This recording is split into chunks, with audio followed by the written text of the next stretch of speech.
Hi, and welcome to another Reincarnation episode.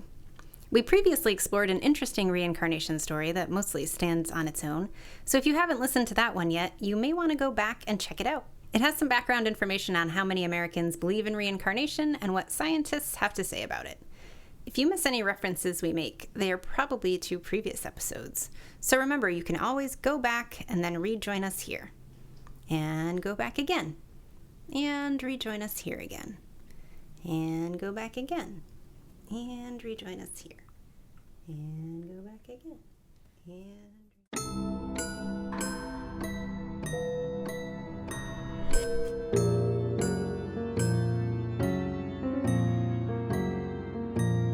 Death party! Hey, spooky party people. Welcome back if you're among our devout listeners. And if it's your first time listening, hi. Welcome for the first time of listening. We're going to give you a heads up if you're not familiar with the show. We talk about death. What? No. Yeah, like a lot. We don't get too graphic when we describe how someone died, but you might as well be forewarned that there's a quick description of a death by motor vehicle/bicycle accident in this episode, which is the third part in our reincarnation series. I mean, it's a podcast about death. Just lay it all out on the table there. Our little show wouldn't have lasted as long as it has without the continued support of listeners like you. And our first ever listener to shout us out, who's not like a personal friend. They get nothing from us. Is none other than the incomparable Carla Valentine. Yay! Yeah. So if you're familiar with her work, you can imagine that some amount of fangirling went on when she regrammed our Instagram post on our makeup episode. Is that a thing? Regrammed? I don't know. You heard it here, folks. Her resume includes mortician, Ooh. Curator of a pathology museum, teacher at a forensic academy. She is a book author. Dang. She's been on BBC television shows and podcasts. I'm running out of sounds. And she consulted on the autopsy of Jane Doe. So, I mean, the woman is a highly accomplished expert in her field, and she took the time to shout us out on her Morticult social page. Yay! Thanks. Yeah. I'm still blushing about it, frankly. I can tell. A word of warning, though, she's often elbow deep in corpses, so much of her work is graphic. Yo. Yeah, like as graphic gets. Nope. So if you're game for graphic, definitely check out her extensive body of work. Her site is carlavalentine.co.uk. And if you can't do graphic, That's me. Morticult is her spooky gardening username on Twitter and IG, which is full of cool, poisonous, and carnivorous plants and other spooky stuff. Whew, that's better. And a great big thank you to our sponsors who have contributed monies to the ongoing success of the show and make it possible for us to make more episodes. Maybe even closer together than we have been at some point.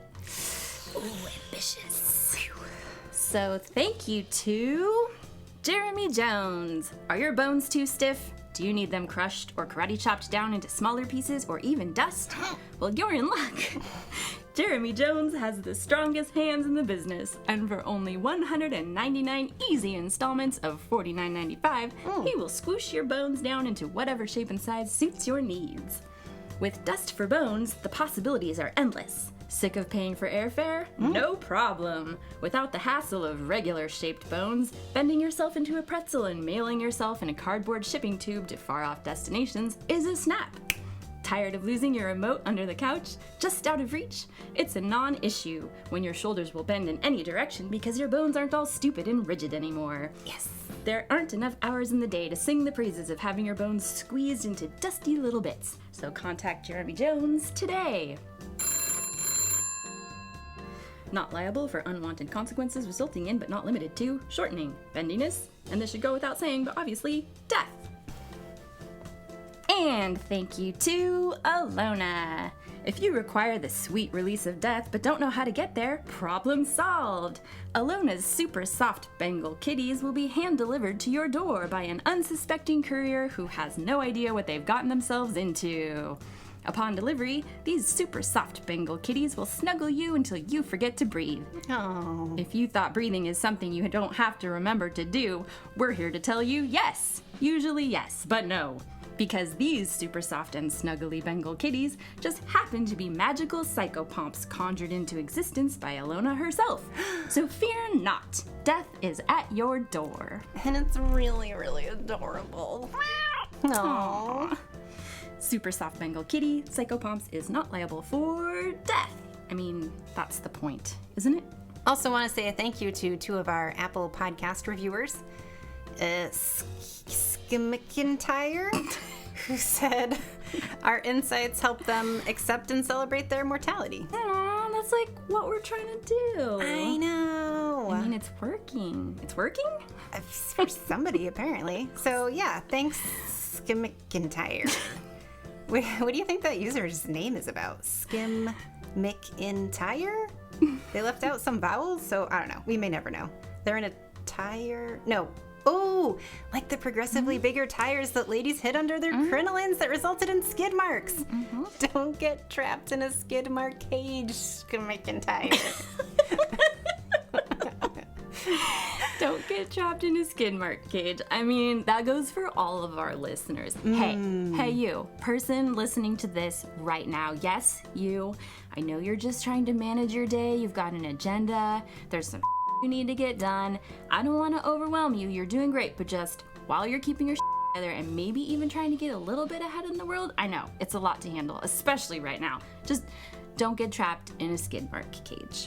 It kind of goes without saying, and I'm confident you can handle this one. So anytime you're feeling down about life or hard on yourself, just remember you've gotten this far and managed to avoid being trapped in the skid mark cage, and that's not nothing. I mean, unless you haven't. Oh. Maybe you're trapped in a skid mark cage right now, and if that's the case, I don't know what to tell you. Another special thank you to a Maze Addict 69 who wrote us a review. Yay! Reviews really help us find new followers that are as kooky and spooky as you, dear listener. Yes. So if you have a moment, get out there and write something weird to keep people wondering what the heck your screen name means. Yeah, super weird. A maze is a person of few words and wrote that they listen while they ride the bus. Well, first of all, great name. I'm not sure if you're addicted to a maze, like a labyrinth, or maybe you are attached to the idea of amazement and you went for brevity. Something we're clearly not capable of. Or option 3 that I can't think of.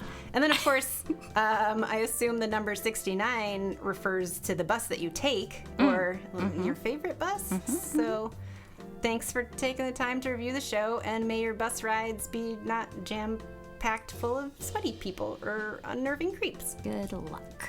We've gotten a few orders of business out of the way here. Might as well skip on ahead to the next one that we should have done from episode 1. But, you know. If you've been listening to the show and are super confused about who the hell we are, let me tell you, you're in good company. Nobody can understand nor can they spell my name, and well, we just haven't told you who the co-host is this whole time. Nope. Weird, I know. Well, now hopefully you feel less disoriented, or more, who knows, that's fun too. But let's end the suspense here, because co-host has decided you are maybe not a serial killer stalker, and is going to divulge her name in this very episode. Yeah, don't let me down on this one, folks. We're over 10 episodes into this. I feel like it's probably about time to maybe do some introductions. So hello, audience. I am Faye. Good luck spelling that. Yeah, I still have trouble with it, honestly. And you can call me Eritris. Pleased to make your acquaintance. Don't stalk us. Or only a little bit, but not in a scary way. We trust you. Kinda. Eritris. Let me start this month's episode off with a question. If your answer involves your butt, you don't have to answer. What if I want to Do more? you believe in reincarnation yet? Wait, no. Do you have any birthmarks? Yes, I have birthmarks. Doesn't anyone who's born from human seed have birthmarks? I don't know. I think not everybody has them. Human seed? Gross. And why did you answer that like you're a demon disguised inside a human skin suit? What? Why? Yes, I, who am human, has birthmarks, as do all humankind, who are just normal humans. Humaning. Nothing to see here. Move along, human. I mean, other human. So, the perfectly normal human sitting across from me claims to have birthmarks on its skin suit.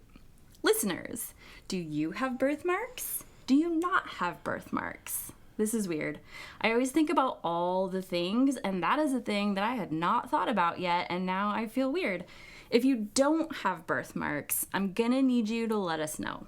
I'm gonna be wondering if that's a thing now. Anyway, there is a theory about birthmarks that has some evidence to back it up. So listeners, think now about your birthmarks, if you have them, I guess. And if you don't have them, then think about the fact that you don't have them. Now, this theory states that some birthmarks, maybe all birthmarks, I'm not sure how many birthmarks, but at least some of the birthmarks are leftover scars from your death in a past life. Listeners, do you have a birthmark? Is it on your butt? You don't have to answer that, but just know that if you don't answer me right now, then I'll know it's probably on your butt. I know you think that since this is a podcast, we can't hear you, but it doesn't matter if you're at a stoplight and there are people standing on the corner within earshot, or you're at work and your coworker is only a few feet away, but I'm gonna need you to say out loud in a firm tone, "It's not on my butt." Then we'll know that you're not hiding anything. You know, the more I think about it, I kind of wish I had a birthmark on my butt. That would be cute. I did. It wasn't. What? Discuss. Wait, was it a tail? Was your demon tail poking out through your human skin suit? My human skin prison, you mean? If only it were that interesting of a story. Wait, save it for the end. Okay. The butt is the end. Get it? If you recall our previous episodes about reincarnation, you might recognize the name of our friend, our old pal, Dr. Ian Stevenson, the founder of the Division of Perceptual Studies. Oh, the guy with the car phone that he uses to call his yacht phone. Exactly. If you tuned in last, whenever that was, you'll remember that Dr. Stevenson established DOPS in order to conduct research using scientific methodology to investigate currently unexplained phenomena involving the nature of consciousness and its relationship to matter. Examples include ESP, apparitions, deathbed visions, after-death communications, poltergeists, near-death experiences, out-of-body experiences, and children's memories of previous lives. Children's memories of previous lives. Right, which we all know are figments of their imagination. Get out of your own house, which we are recording in right now because we can't afford a studio. The nerve. Okay, yeah, I'll just awkwardly crab walk past you down this narrow ass hallway then, I guess. It's such a narrow hallway. What do crabs make? What sound? Click, click, click, click.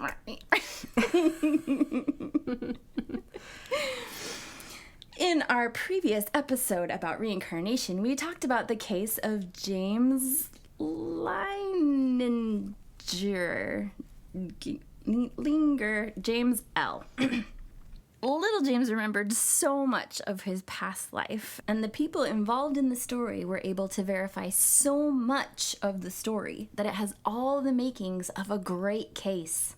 Except one. Can you guess what that is? No free donuts? No free donuts. Okay, bye. Well, I don't want to lose your attention here, but there are no free donuts in this story either, to my knowledge.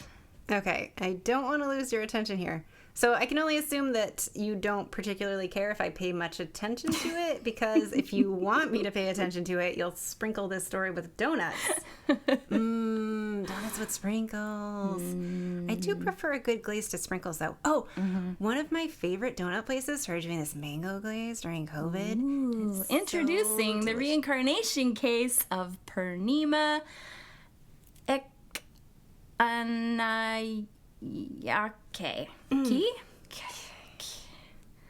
You know, I was already having trouble with the other last name, and now what am I going to do? Leininger. Little Purnima began speaking of a previous life when she was 3 years old. The year was 1990, and while kids in America were watching Saved by the Bell and crushing Doritos and Squeeze-It bottles into their gullets, Purnima was at the top of her class, enjoying fancy dresses and beginning to tell her parents about her previous life. Ooh. Wait, do you mean Mondo? Mondo? Mondo! Whoa. Why do I still have brain cells devoted to knowing what that is? Especially with such branding. Mondo? Come on, Squeeze-It's clearly the winner here. Yeah, just tell us what to do with it. Thank you. Squeeze it, got it, good. Go into my Exactly. mouth. Anyone who's young enough to not have wasted brain cells devoted to knowing what we're talking about needs to look it up right now, because words don't do it justice. Yeah, but before you conduct an internet search, or, you know, if you have your hands around a delicious ice cream cone and are unable to use a keyboard right now. Or your hands are around something else. Like Mondo? Huh? Yeah, I'll try to explain Mondo. Okay, so imagine if Kool-Aid came prepackaged in little individual bottles. Oh, wait a second. There were Kool-Aid bursts, too. Okay, this is getting out of control now. Wait. Okay. They were all part and parcel of the same soft drink space in the 90s. They were all vibrantly colored. Yeah, with dyes like red number 5, which they later figured out causes cancer, which causes death. So, welcome to our podcast about ruining your childhood. Yay! Yeah, and highly sweetened soft drinks. High fructose corn syrup! I'm sorry, did you want to enjoy anything in life? Because you're in the wrong place. So Mondo came in soft plastic bottles that, like, the Jetsons totally would have stacked in their outer space fridges. Oh, totally. You twist off the almost solid plastic crescent-shaped top. Oh, yeah. So they didn't have caps, really. The bottle was all sort of cast in one piece, so you could twist the top bit off. Yeah, and then you just reveal a little urethra orifice-sized opening, and you squeeze the too soft shaft of the bottle, and voila! Your weirdly pliable soft drink container steadily pees its neon contents into your mouth. Okay, calm down now. This is a PG podcast. Or wait, is it? Right? Okay, yeah, that's what I thought. Oh. If it wasn't, we wouldn't have left that in. Wait. Dick, weed, tits, trumpet, bag, pit, flaps, thunder. Man, you're really on it with those bleeps. That's why we pay you the big bucks. From now on, you may address me as Flaps Thunder. Do I have that in writing? So while young Flaps Thunder was choking back a Squeeze-It and slamming a Hot Pocket, the 90s were all about consuming items ending in "it," because not knowing what your food or beverage actually contained was all the rage. Okay, while you're on your couch knocking back processed food items and wondering if the bell was ever going to save these privileged high school students from California, a girl in India was remembering her past life. Exactly. Except not really, because my parents didn't let me eat any of that shit. They belonged to some hippie co-op where I would sneak in after they'd unpacked the groceries and climb up the kitchen counter like a spider monkey to break into the top cupboard where they kept the snacks, only to experience the biggest disappointment of my life when what I thought was the only chocolate to make it into the house was actually a bag of nasty, half-stale carob chips. Oh. I hope my next therapy session is soon. We're going to have a lot to talk about. Clearly. On that note, let's bring it back to something less traumatic than stale carob chips. Traffic accidents and death. Perfect. Little Purnima lived with her parents in Bakamuna, Sorry if I'm butchering that. Let's just avoid saying it again so we don't have to be wrong. Perfect. That will make telling this story super smooth. So that place that I just said is a village town in central Sri Lanka. One day, there was a traffic accident near little Purnima's house that upset her mother. And that's when little Purnima started to get kinda creepy. Her first statement that can be linked to something we are still grasping to understand was, people who drive over people in the street are bad persons.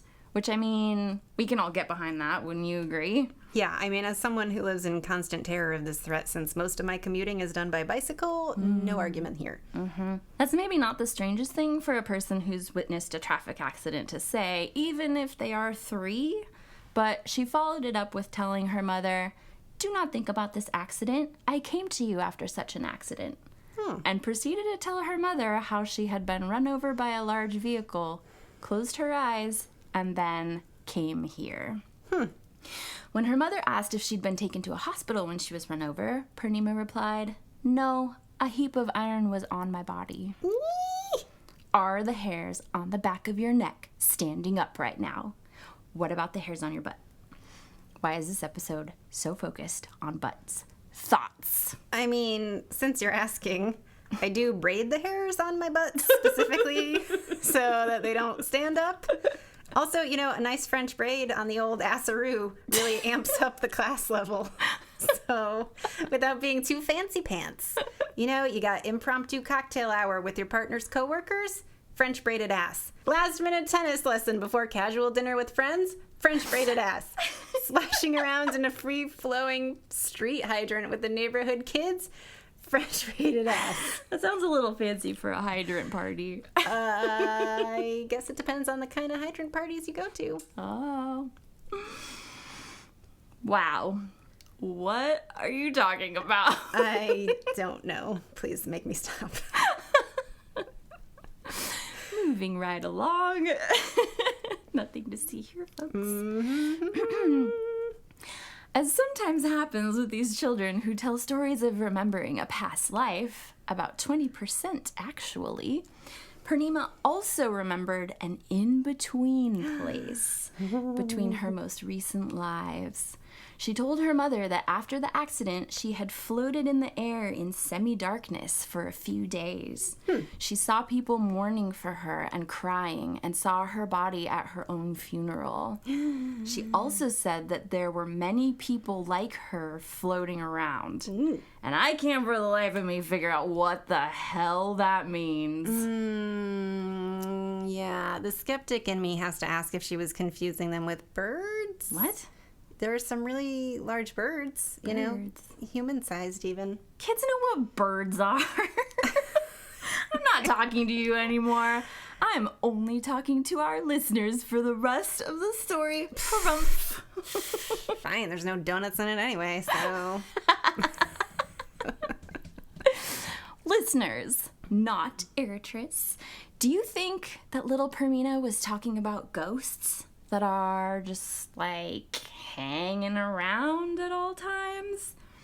Every f***ing time I get in the shower, I think about how weird peeping Tom ghosts might be hovering around, like, right in front of my face watching me, and I can't see them. What? So they could be, like, I don't know, licking my face with their creepy ghost tongues, and I wouldn't even know. Why?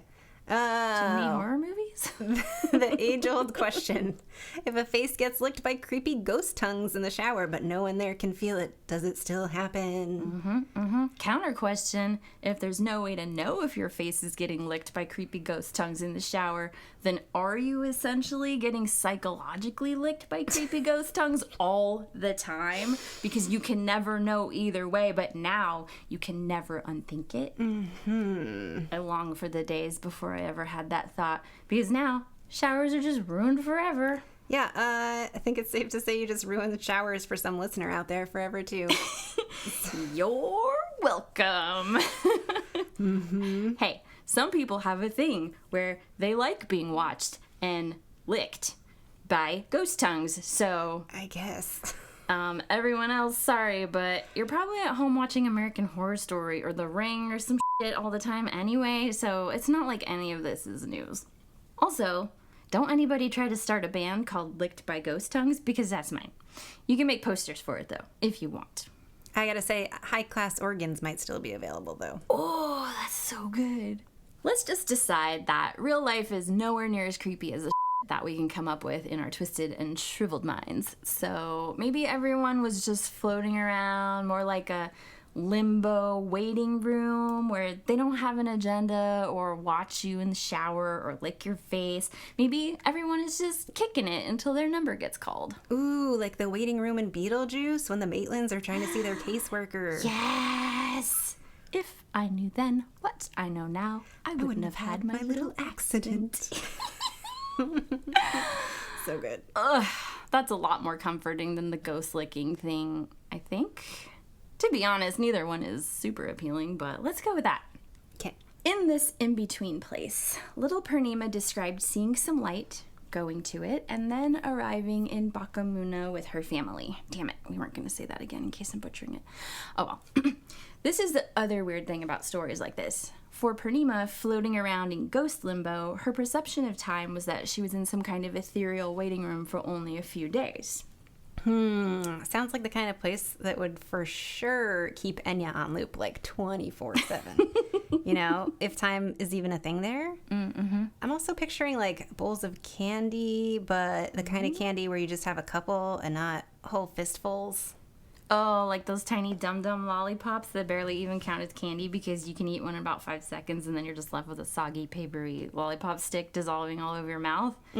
But then in the ethereal waiting room, it's worse. They all are like suspiciously only lime flavored. No. And you know that they don't even come in bags of just one flavor. So you have to guess that maybe they're the gross leftover flavor that nobody ever wanted. Oh. But then you think about it more and realize with how many lime lollipops come per bag, that this is way more than just one bag's worth of worst flavor lollipops. Mm-hmm. And you have to wonder, how long has this been going on for? Probably all of eternity. I was picturing more like something you kind of want, but not a lot of. Werthers? No one eats like 20 of those, right? 1, maybe 2 Werthers should be enough for anyone, dead or undead. I love Werthers. Me too. Did you just Werthers shame me? No, I love them. It's just you never need more than a couple to achieve full Werther's satisfaction. Also, why the F are they named Werthers? That's the worst name for a candy ever. Did they name them in 1903 or something? I get them when I go through airports, and not to spoil your theory about not needing more than a couple of them, but I sneak them into my face the whole length of my flight. Like I'm 102 years old and it's the only thing keeping me alive. Yeah, well, I mean, sometimes I think you're a young person in an old person's body, so that math checks out. Proof of reincarnation yet again! Dun, dun, dun.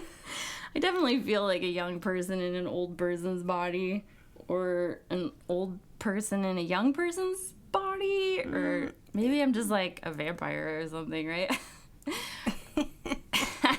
When that's not a thing. Nobody here is a vampire. No demons or vampires. Obviously, that's just silly. There's no such thing as vampires. I can only hope that my ethereal waiting room has Werthers when I'm dead. I'm gonna take the whole bowl for myself and get sent straight to hell. What if it's a separate Werther's hell and it's a room full of empty wrappers with one of them containing a little half sliver of Werther's inside the wrapper? No! Werther's hell is the worst. Oh, W-E-R-S-T. A little sliver of candy. Mm-hmm. Like someone sucked on it already and spit it back into the wrapper. Kill me. Wait, don't kill me. I'll go to Werther's hell. Okay, so while little Purnima's perception of this ethereal waiting room that may or may not have bowls of suspicious lime dum-dums or stale Werther's originals only lasted a few days, the time between her previous death under a bus and her birth into the life where she is known as little Purnima spanned about 2 years. Time is an illusion. Ooh, I can get behind this statement 100%. Yeah? As a chronically late person, Oh. likely due to my chronic anxiety, I fully back the idea that time is bullshit and we should stop using it. Get your work done when you can. Meet for lunch when you're both hungry. Start planning birthday parties for 2 meals after the next sleep nights and be done with it already. Okay, let's meet at 11 a.m. Why? What are you, some kind of control freak? I mean, do you have to ask? You've known me long enough. Now, some people just really have their together. Whoa, wonder what that's like. And let me tell ya, Purnima's mom was one of those people. For a few years, Purnima would rattle off things that she said were true of her previous life, and instead of going, "Of course, sweetheart, eat your cereal," Purnima's mom took notes. Bam. Bam. Purnima described remembering a life where she was a man. She worked with her family making 2 types of incense. She named them as Ambiga and Geta Picha. I might be butchering those too, so, just hang in there. This was her only job because, as she put it, her father, who was not a teacher like her current father, had been a bad man who thought there was no need for him, Purnima, to go to school and that he could make money just fine selling incense. Because of this, he, Purnima, only studied up to the 5th grade, where he attended the Rahula School, a 2-story building taller than her current school by 1 story. I mean, I don't know about you, but the shade this kid is throwing at her past life father, it wouldn't take any more than that to convince me that she is legit. Whoever coined the phrase, "you can't take it with you," wasn't talking about grudges, I'll tell you that much. That's all it would take, huh? Interesting. She stated details of her previous life in which his mother was a very fair woman named Simona. She had 2 younger brothers. Purnima said that he had been married to a woman named Kusumi and later had another wife. According to little Purnima, it was this family that ran the incense company, and later they employed 2 other people to help. She remembered that the incense factory was near a brick factory and a pond, and they owned 2 vans and a car. She would walk around with her hands clasped behind her back, demonstrating how she would check on her workers' progress.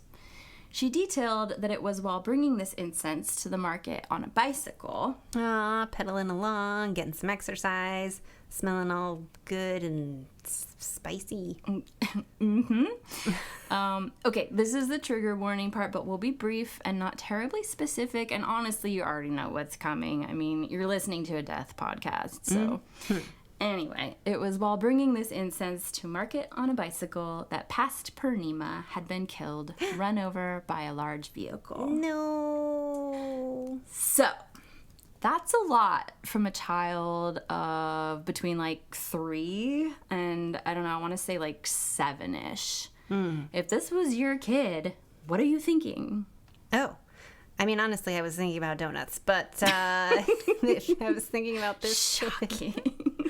First of all, I'm thinking, how the did I end up with this kid? I tried so hard for so many years not to have a kid that my main question would be where did this kid come from?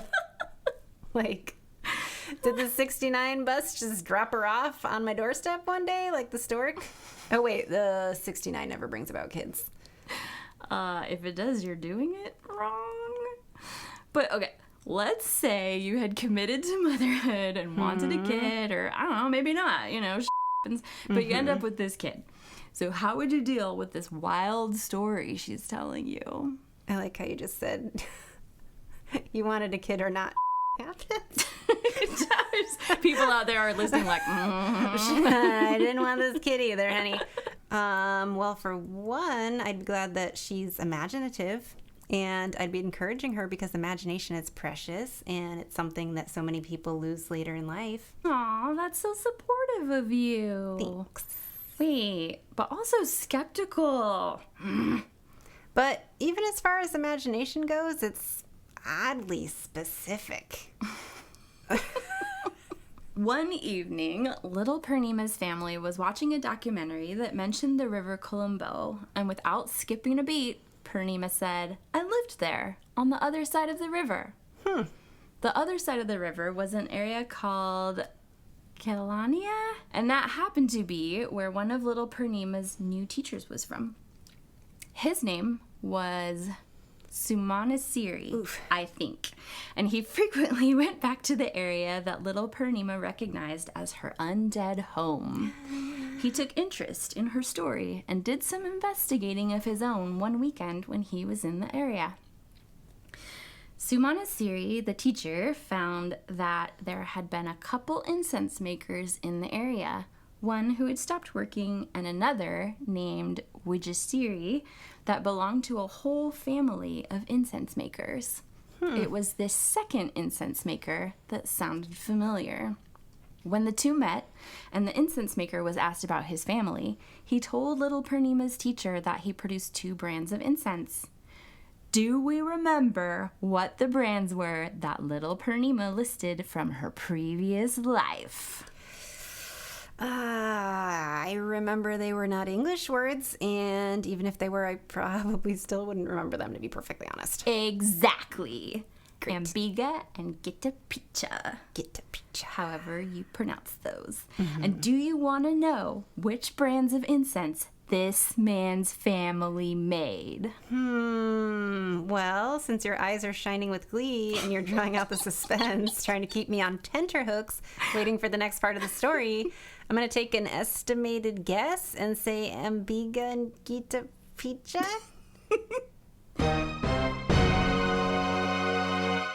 Exactly. How crazy is that? Okay, wait. Let me tell you how crazy that is. These brands of incense weren't like Nagchampa or something that just anyone would know about because it can be found all over the place. Nobody she spoke to had ever heard of this incense until they found the family that makes it. Is your reality folding in on itself right now? Or are you like, I knew it? Wait, you said estimated guess. Did you mean educated guess? Oh, yes, I did. Well, I've never had a formal education on reincarnation, so how could I take an educated guess? True. This is the part where I wish we could do a montage of us going to the Division of Perceptual Studies and getting a formal education on reincarnation. But alas. Oh, we're skipping over across the grassy knoll, climbing the steps of Dops University, and then one of us drops our books, and then the other one comes over to help us pick it up, and then we have a sweet little meet cute laughing about how clumsy we are. And there's whimsical accordion music playing in the background like in Amelie, except creepier. Maybe more like the barrel organ music from the City of Lost Children. Ooh, can that be the story we tell people about how we met? Side note to listeners, if you haven't seen the City of Lost Children and you want a week's worth of cough syrup style nightmares in a French accent, I'm telling you, look no further. While little Purnima's teacher, Sumanasiri, you know, people have so much trouble with my name all the time. What is it? Bay? May? Like, oh, it starts with an F, so like, fee, fi, faux femme. At least I have the decency to be born with a name that's only one syllable. How hard is that? This guy. The nerve. Yeah. Okay, let me try to be less American for a second. Good luck. Were that we could all. Anyone with a green card option out there. Hey, just throwing it out there. Death party, what's our thing? Lonely? Podcast at Gmail. Anyways. Yeah. While little Purnima's teacher, Sumanasiri, spoke with Wijasiri, the incense maker from across the river, a story unfolded about the man's colleague. The colleague's name had been Jinarasa, and the two men had had a business making incense together. They had married each other's sisters. Ew. Wait, hold up. What? Let's back up a step or two, because that first step is a doozy. The sisters? If I marry your brother, you would be my sister-in-law. I don't have a brother. Okay, well, you do for the sake of this example. Oh, well, then you have my blessing. I don't think your husband will like it, though. Forget about him. Okay, I married your brother. You Okay. are now my sister-in-law. Sure. Now you marry my brother. Oh, you have a brother? Where have you been hiding him this whole time? No, okay, I don't have a brother. Just use your imagination. Okay. His name is Aloysius, and he's 8 feet tall. Fine. Whatever. Okay, you marry my 8-foot-tall brother, Aloysius. Okay. That would make you my sister-in-law. And we would look really funny in photos together. I could sit on his knee, and it would make me look like a tiny person. Okay, sorry. Just stop using your imagination for a second, actually. I'll try. It's hard. I'm not sure I can. Are you done? Okay. Okay, so you were already my sister-in-law when I married your imaginary brother. Mm-hmm. We can't be sister-in-laws to the second power. Can't we? Does the second one cancel the first one out? I mean, I guess I'm fine with however you want to do it. I don't know. I'm just saying, this family tree needs some more branches. It would make buying birthday presents way easier, though. You got to think about these things. Anyway, the double sister marriage thing isn't the point, really. My point, which I was getting to, was that these dudes and their sister wives ran the business together until one day in 1985, when Jinadasa had been on his way to market to sell incense on his bicycle and had been run over by a bus and killed. Okay? Right? I know what you're thinking. What an unbelievable coincidence. He rides a bike, you ride a bike, and then you're spiraling thinking about getting hit by a bus. Well, reel it in, sister, because you're supposed to be thinking about how this child from some little village on the opposite side of a river knew all about this dude who died in a super spooky way. Do we need to take some anti-anxiety stuff? How are we doing? I mean, it's kind of hard to put myself in the shoes of working like a full-time job on the other side of the world than the one I grew up on. Although I do like biking and incense, it's hard to imagine furiously pedaling my adult human man legs to the next town so I can drop off incense. Okay, good. Let's keep that disconnect going so we don't get too triggered. Sure. I was nervous that would freak you out with the bicycle thing. You also don't have a sister wife, which helps. It has gotten me out of a few pickles, true. After this family with complicated interpersonal dynamics was discovered by little Purnima's teacher with too long of a name, and the link between Purnima's stories and the possibility of her being the undead incense peddler was put together, Purnima's parents took her to visit the family unannounced. Rude. Just showing It up. was a surprise visit. Well, then they should have brought a cake. Donuts? Maybe they did bring a cake. Maybe they brought donuts. Little Purnima recognized the incense maker instantly as he approached, announcing that this man was her brother-in-law. That's where the sister wives come in. That connection would make little Purnima the incense maker's brother-in-law, Jinadasa. Undead brother-in-law. Is everyone still following this? If you're lost, join the club. I'm the one telling the story, and I'm completely lost. Anyways, that's what the rewind button is for. Whoa, rewind. Way to grandma it up. Our Gen Z listeners have no idea what rewind is. That's what it's called. Okay, wait. I think they just recently started referring to it as jump back on podcasting apps. But just because people these days don't have to mash a big square chunk of a button down and then listen to little squiggly chipmunk sounds while they count down in their head to estimate how far back are they going to end up, and then inevitably listen to the same 5 minutes over and over again because it's too hard to get back to the spot you're trying to find. That doesn't mean they don't know what rewind is called. Kids have it too easy these days. Oh, God. Honestly. Cell phones still use the icon of an old rotary phone receiver, and people know what it symbolizes. Although I watched a show where kids tried to use a rotary phone today, and it was hilarious watching them be like, "Hey Siri," at it. Oh, why don't you log on to your GeoCities website? Well, maybe you want to blog about how your video cassette tape got munched before you could record Total Request Live in anticipation of your favorite band's new music video launch, you adorable fossil. Well, if I'm a fossil, then you should know that they don't call it blogging anymore either. They call it TikToking. What? Who calls it TikToking? Clock makers? People making clocks? Have I told you I think I was a clockmaker in a past life? No. I don't know. I'm obsessed with old broken clocks. It's the only logical answer, really. Is it the only one? I'm so old. When did this happen? But also, with all my worldly experience, I feel like I'm a really good storyteller.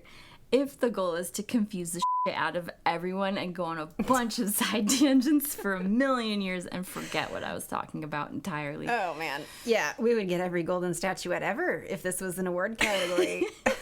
Well, it's a good thing it's not, because I don't have a lot of shelf space left with all the other bullshit I collect. It might be one of my smaller goals in all this, is just making everyone feel completely disoriented and lost in a strange, strange land. Yeah, sow the seeds of chaos, always. Jeez, where were we? Oh, something about Sri Lanka and incense and maybe or maybe not donuts. Definitely donuts. Okay, so little Purnima's parents have taken her to see the incense maker from across the river. Right. Witches Siri was confused by little Purnima's statement that she was in fact his dead brother-in-law. So you're not alone if you're confused at this point. There you go. And he tried to send Purnima and her family away, but they weren't having any of that. What, they wouldn't leave? When you go through all the effort to find your undead self's brother-in-law, you get that to listen to your story, am I right? Oh, wait, who's listening to a story right now? Listening to my story? Don't be daydreaming about little cakes or something. That's super rude. I would never. Everyone knows raised donuts are better than cakey donuts anyway. What? Team Cakey Donut over here. Thank you very much. Boo. No, wait. Boo. A boo ghost. Donuts. So, little Purnima goes into detail with the not dead incense maker Wijasiri, not to be confused with the undead incense maker Jinnadasa, who is now little Purnima. Yeah, good thing you said not to be confused, because otherwise I wouldn't have been able to keep it straight, but totally following you. Go Keep ahead. it straight, sister.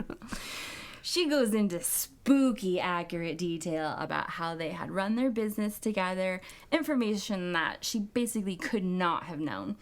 She also wanted to know why the packaging on the incense had been changed after he had died, which it had.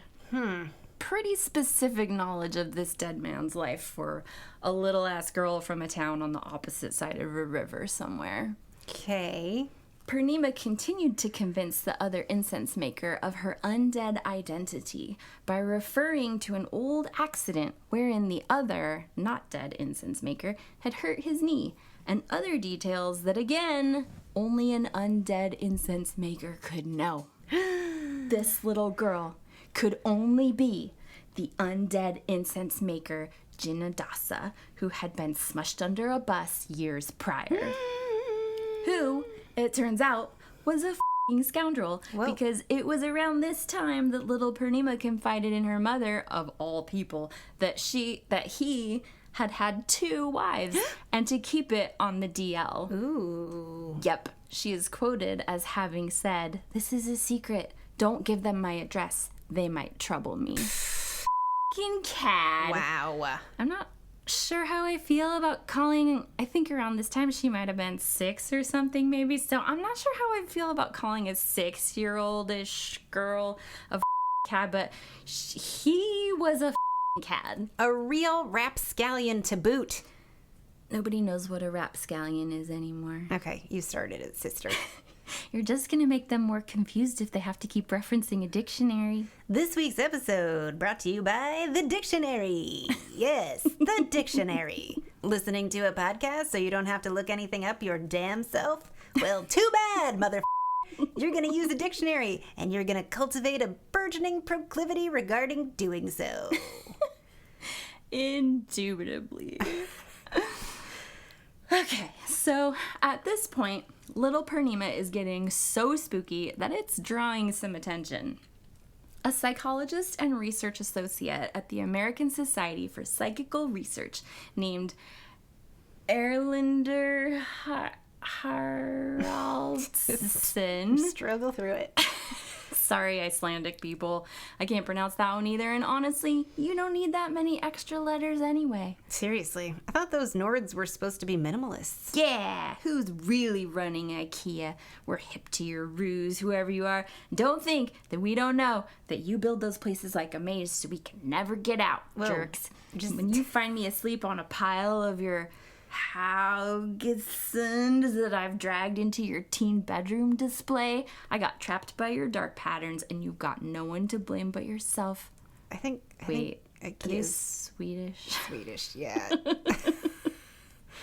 So I guess none of that is Erlander Haraldsson's fault then. Yeah, got it the second time. Good job.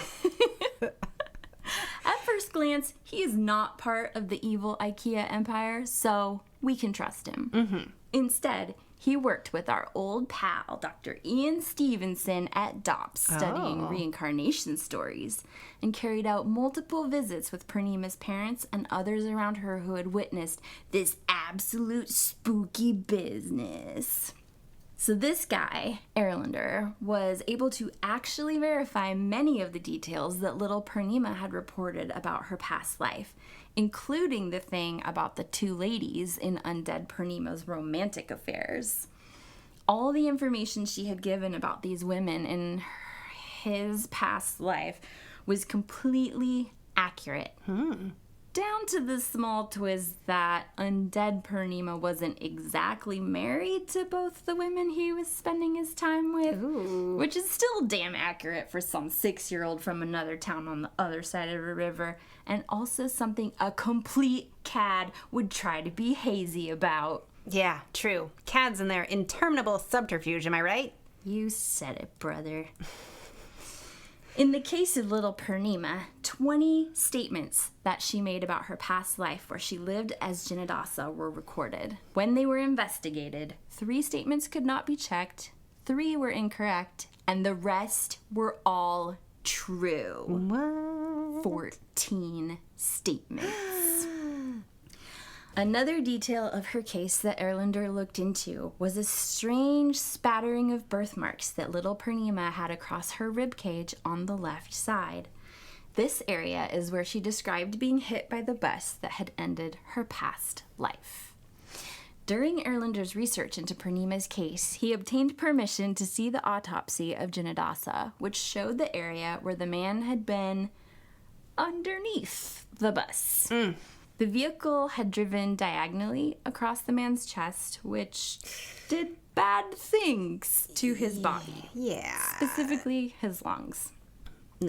When Erlander compared his report to Purnima's cluster of birthmarks, he noted that the discoloration on her ribcage was in the exact location of Jinnadasa's fatal injury. Ooh. Now, you might be thinking to yourself, what are the odds? What are the odds that you knew I'd be thinking to myself? What are the odds? Well, I'll tell you. In the cases of reincarnation studied at DOPS, it's actually a common occurrence in children who remember past lives to have birthmarks that match up with fatal wounds from a previous life that they remember. Is it? About 35% of the children studied who remember past lives have birthmarks and/or abnormalities that they attribute to wounds from a previous life, which the child remembers. Yeah, it doesn't sound that common to me. 210 of these children have been investigated by the Division of Perceptual Studies. In the cases where an undead child's statements unmistakably matched a deceased person's life, a close correspondence was almost always found between the birthmarks and/or birth anomalies of the child and the wounds on the deceased person that they remembered being. Gross. Out of 49 cases in which they were able to obtain a medical document, usually a post-mortem report, It confirmed the correspondence between past life wounds and current life birthmarks or birth defects in 43 of them. 43 out of 49. It's a lot. Children who remember a past life as another person, who people were then able to track down and match up to a person who had actually lived this remembered life, who researchers were able to confirm had died in a way that left a mark on the person's body that was documented, that is also present on the undead child's body in the same spot. What the ever loving dude is crazy. I'm convinced. Are you convinced yet? Come the on. I mean, do you really want me to answer that? Okay. Everybody. So remember in the beginning of the episode when I asked you to think about your birthmarks or lack of birthmarks? Here's what I want to know. Based on the location and shape of your birthmarks, if you have them, I guess, how do you imagine that you died in a past life? We have a Facebook page, a Facebook group, an Instagram, and a Twitter. So if you're on any of those platforms, leave us a comment about how you think you died in your last life based on your birthmark.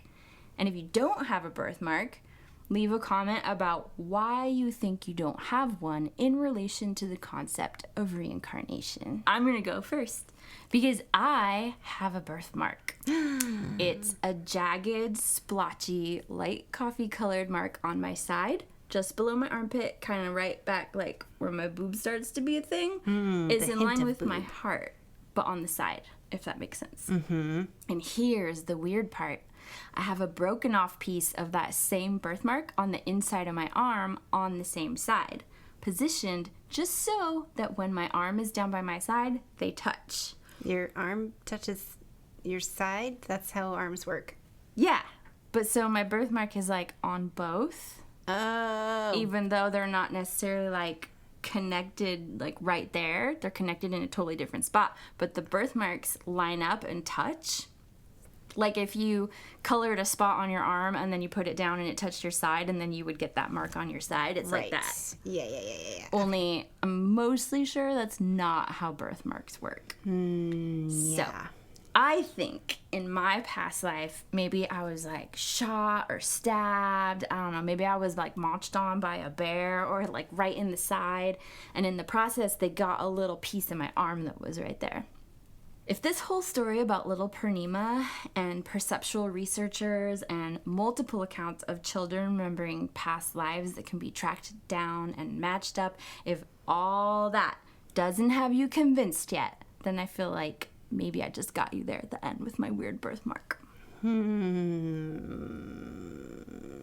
Yeah, I have a birthmark. It was so big that I had to get it removed. So the dermatologist was like, I don't know, we should probably take care of that because it could be a problem later. So I said, okay, great, I've got insurance. Let's do this thing. Like it was a tail and you couldn't sit down in a chair straight? No, Faye. No. Maybe. No. It was on my side, like right at the top of my pants. Oh, like right, a third limb. Right over. No. That would make buying pants tricky. It was like, I don't know, because there's not really bones over there. It's like at the top of my hip. Oh, okay. Yeah. So not a tail, probably not a limb. Maybe if I was a fish. Maybe like a Siamese twin that you ate most of them and that's the only part that was left. It wasn't that big. Oh, okay. Yeah. It was like pencil eraser tip Oh, big. okay. Yeah. You could have started with that. I mean, I guess it was sort of shaped like a skull, but that has nothing to do with anything. It was shaped like a skull. I wish. Then you would have kept it. Yeah, then I would have kept it. But I got it removed, and what year was that? It must have been...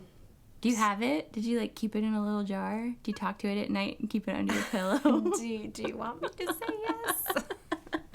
I feel like it would make a better story. It probably would. Let's say yes. Well, they oftentimes won't let you keep it. I know because I know somebody Right. that asked to keep something that was removed from his body. And Yeah, they wouldn't let me keep anything they've removed from my body. I mean, I guess if you got super friendly with a doctor and you let them know that you would Like never a throw handy, or how friendly are we talking? them under the bus.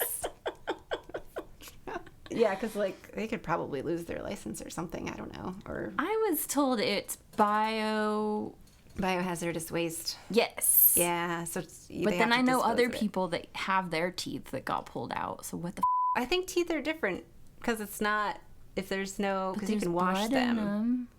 Yeah, but you can clean it off. But I'm talking about, like, organs or skin. Mm-hmm. Yeah, so I got it removed, and I was like, just do it as fast as possible because I don't want to. I don't want to be on this slab forever. They got out a samurai sword and were like, whoosh, whoosh, whoosh. Okay, so if your birthmark was how you died in a previous life, what is that story? Someone stabbed me in the back, literally. Ooh. But it was a really fine tipped, it was like a fencing sword. They just jabbed it in there. And then your guts shot out through your butt. I mean, it would have to be a really weird angle because it's like right on the edge of my side, so there's no organs over there. I don't know. I don't think there's like a lethal blow or anything that could happen in that spot. It's not a load-bearing foundational wall. You got killed in your butt. Oh. Dead. But my French braid butt hairs should have absorbed all the impact. All right, well, this is getting weird. So, to anyone that's still listening, based on your birthmarks, how do you think that you died in a past life? Get in here and tell us your story. Meow. Cats are allowed too.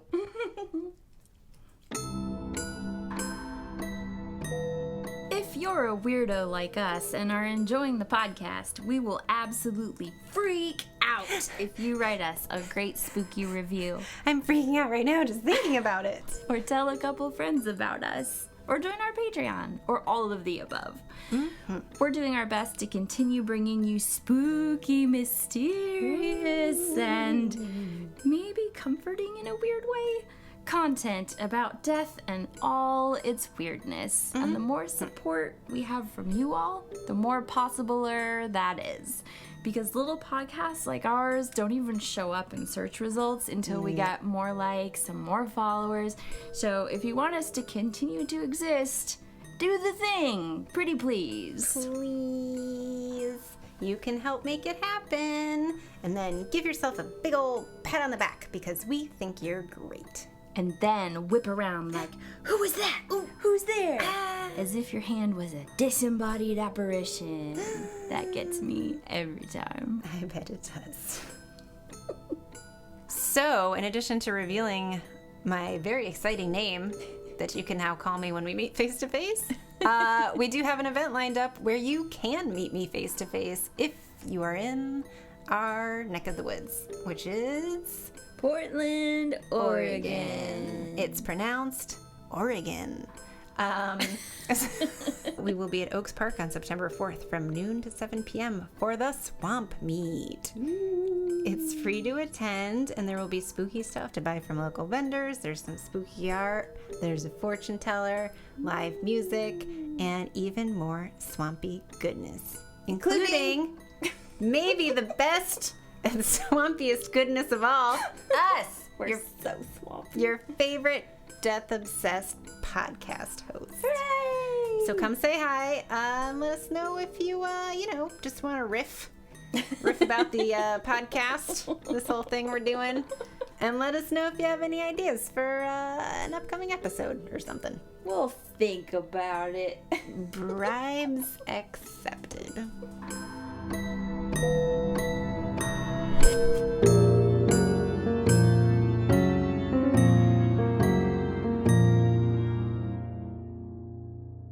Do you feel like this episode ended? I feel like it kind of just ended.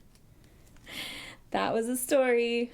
I don't really care. then I won't care either. Down with society. Down with society. You think because we were born women, we owe you something, society? Yeah, I'm not even gonna smile for you, let alone make up an ending. Yeah.